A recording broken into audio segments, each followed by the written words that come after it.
আসসালামু আলাইকুম। আমি ডাক্তার মোহাম্মদ কুতুবুদ্দিন আইবেক, চর্ম যৌন অ্যালার্জি রোগ হিসেবে কর্মরত আছি ময়মনসিংহ মেডিকেল কলেজ হাসপাতালে। আজকে আপনাদের সাথে শীতে ঠোঁটের যত্ন নিয়ে কথা বলবো।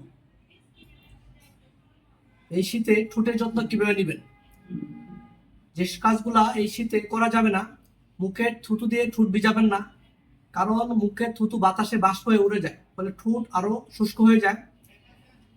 ঠোঁট কামড়াবেন না, ঠোঁটের চামড়া হাত দিয়ে চিমটে তুলবেন না। ঠোঁট দিয়ে মেটালের কোনো জিনিস, নখ, চাবি, সেফটি পিন এসব কামড়াবেন না। আর এই শীতে ঠোঁটকে ভালো রাখার জন্য যে কাজগুলো বেশি বেশি করবেন, বেশি বেশি পানি পান করবেন। রাতে ঘুমানোর আগে অবশ্যই ঠোঁটে লিপ জেল ব্যবহার করুন। তার পাশাপাশি যখন সময় পান ঠোঁটে লিপ জেল ব্যবহার করতে পারেন।